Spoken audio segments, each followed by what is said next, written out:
Well, is it good evening or is it good late afternoon? It's 7 o'clock.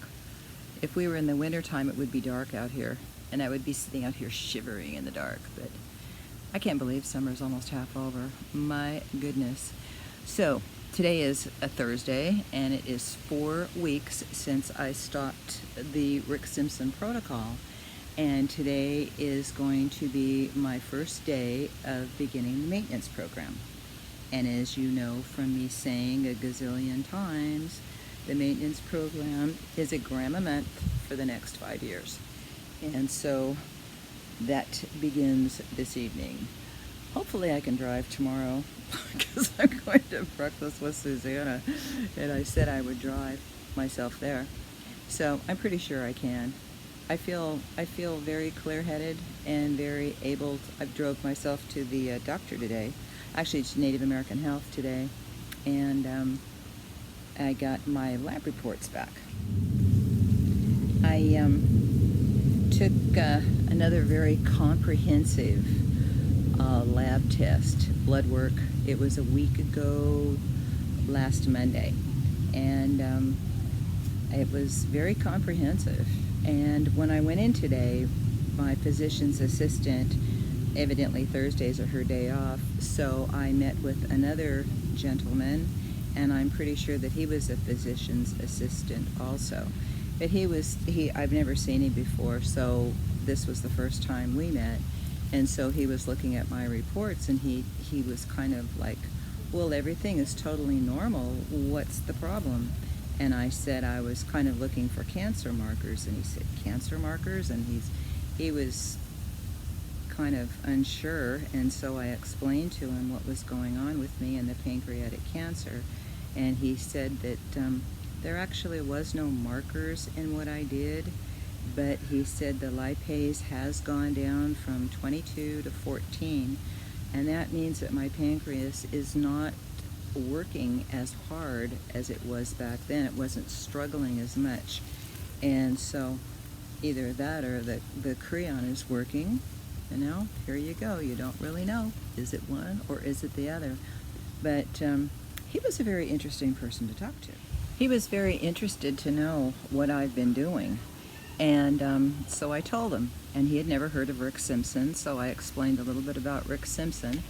And then told him, I said that, you know, and Rick Simpson had gone by a study that had been done in Madrid, Spain in the 70s, showing that THC actually did cause cancer, breast cancer cells to die. And I told him it worked through apoptosis, and the CBD part worked to inhibit any growth of the cancer. And he was rather impressed. And he said that, yes, he said the treatments for cancer kill more people than the actual cancer did. So that's how I knew for sure that he was a physician's assistant, because no doctor would ever admit that. And by the end of, you know, and then I told him that my CT scan in January and then the one in June, it hadn't changed at all. The mass on my pancreas had no growth or anything. And by the time we got done talking, he was grinning from ear to ear. And he said that, you're a very courageous woman. And I said, I don't really think I'm all that courageous. I said, I just didn't want to do the chemotherapy. And he said, no, you're a very courageous woman.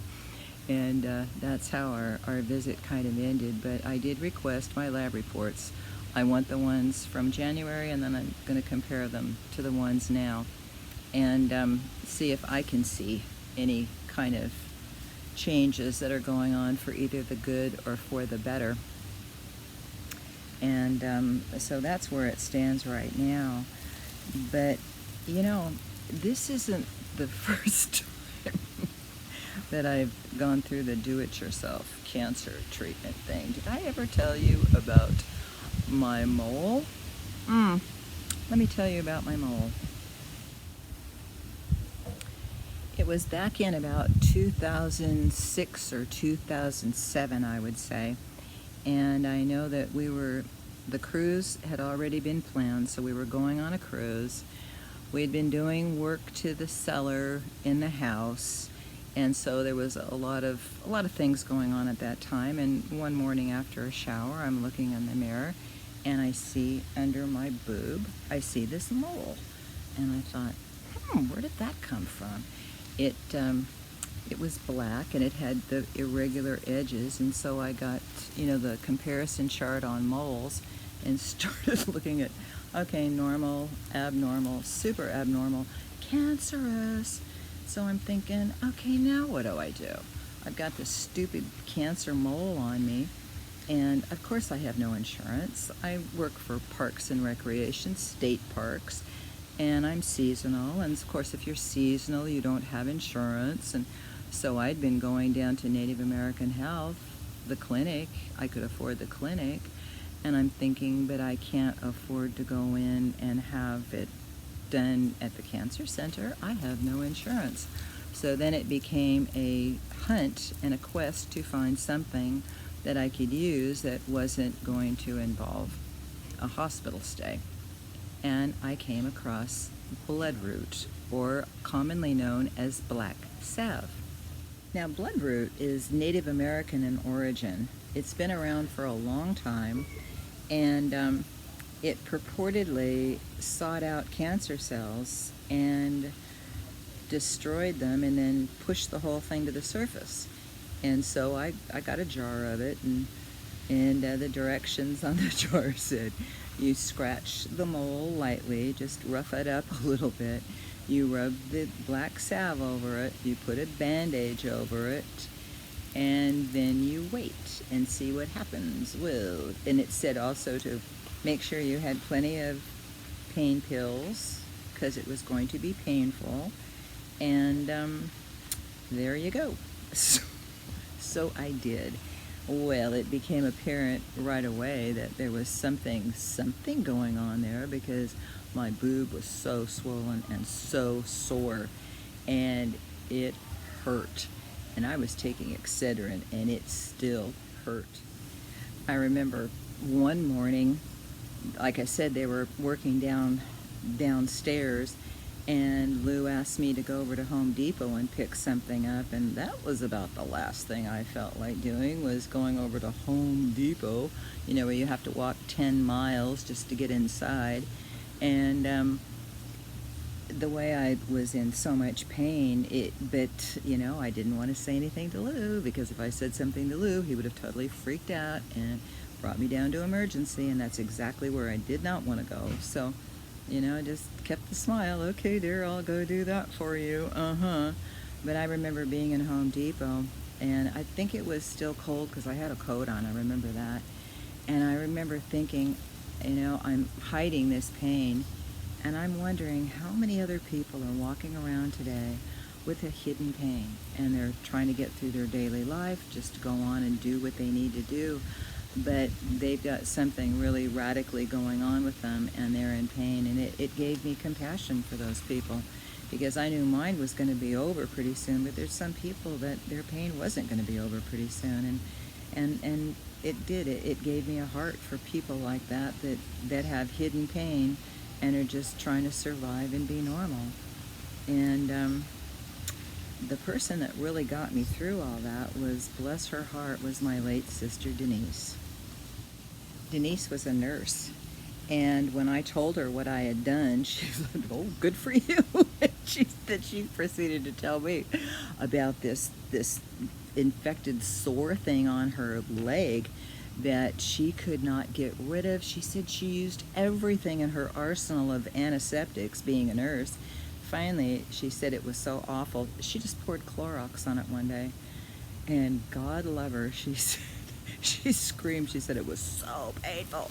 But she said, you know what? She said, I don't have that anymore. So she told me, she said, the main thing is keep it clean. You don't want to get it infected. So she told me, like, to get the witch hazel and which creams and which salves. And I swear I was down at Rite Aid like every other day. Yeah, I'll take another 15 packages of gauze bandages. Well, you know what I finally started using was sanitary napkins. Well, let me tell you, whatever it was took about a week, and it pushed out, and it was about that round, and it had a tail on it, and it was gray and it was hard. And when that thing came out, it's like all the skin underneath was all new skin, but very raw skin. And that's what Denise told me. I would really, really have to make super, super sure that that did not get infected. So in the meantime, we're getting ready to go on a cruise, right? So I got tired of like all the bandages, and I finally started using just little sanitary napkins because it was about that big of a sore under there. But like I said, it was all new skin. And so we went on the cruise, and I think it was probably in Bon Air. I found one of those stands out there outside of the ship, and it had all the aloe vera on it. And it was like straight from the aloe vera plants. So I was armed with more aloe vera, but I got over it. So that was my adventure with Bloodroot. Oh, my adventure with Bloodroot. So after everything is said and done, and I'm completely all over it, I go online and I start finding pictures of people that had bad experiences with Bloodroot. Bloodroot is a very aggressive plant. I don't even know if you can buy it anymore. It seeks out that cancer and it destroys it. And there was pictures of people with big chunks out of their noses and out of their cheeks. Don't use it on your face. It's very aggressive. It will take the cancer out.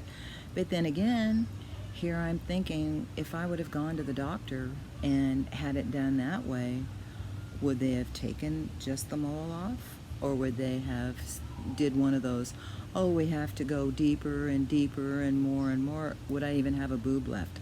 I don't know.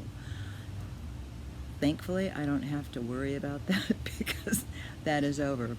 But I don't think that you should ever use Bloodroot anywhere above the neck. I really don't, because of the swelling and everything. So, like I said, I'm kind of a do-it-yourselfer kind of a person, which, I don't know, kind of crazy, I suppose. But what can I say? It's working. When I was talking to that physician's assistant, we talked about getting another CT scan, and I asked him, I said, truthfully, will I be getting too much radiation? Do I get radiated every time I do a CT scan? And he said, yes, you do. And he said what he would suggest is an MRI. And so that will probably be what I do next, because I've already had 2 CT scans. The second one showed that it was unchanged. And I just don't want to do that again. I don't want to do it again. I will just go ahead and do the CT or the MRI and get it done that way. I feel good though. I feel good. If I'm going by that, you know, with all this craziness of selling the house, I seem to have this tremendous burst of energy. And I've been doing a lot of the housework, and I just seem to be going. Tonight, I tried having dinner. I had a salad, and I didn't take any Creon with it. So I'm seeing how well I digest my food and if I have any kind of problems with it. So I'm testing that out too. But truthfully, I feel about normal. I feel just about normal. I still get little periods where I'm kind of temperamental. But other than that, I'm feeling pretty darn normal. It's going to be very interesting tomorrow to see how I feel. I'm only going to do a little tiny bit, and I don't think it's going to mess me up too much. I'm pretty sure I can drive myself to breakfast with Susanna. Like I said, I've been driving and I've been shopping and going to multiple stores. I've got that much energy that I can go and, you know, do some grocery shopping and then go get some clothes. So that's been working out pretty good. But I've come out of this, like I say, I just feel this tremendous amount of compassion for everyone, but yet my capacity to tolerate foolishness and nonsense and so much of what is happening these days in our world is so foolish. And I just don't have patience for it. I just don't have patience for it. It's like you just want to go whack. You just want to smack them. Um, which isn't very compassionate, is it? But it's like watching all this going on. The world is like teetering on the brink, and all this ridiculousness is going on. And that's the part that I have no patience for. It's like, wake up. Wake up, everybody. It's time to wake up. So, on that happy note, I think I will say good night. Wake up. So I love you guys. I love all of you. I really, really do. And so good night. Good night and sweet dreams. I thought I'd add this little postscript this morning. Actually, it's this afternoon. Yes, I drove today and just took a very small dose last night. I didn't really feel any effects of it, except I slept like a baby. I didn't wake up till 8 o'clock this morning. I've been waking up at 5, so that should tell you something. Drove myself over to breakfast, no problem, felt absolutely fine and normal. Then went to the dollar store, and then I went to Rayleigh's, and then I came home, and so everything is A-okay. Okay? Alrighty. Bye-bye.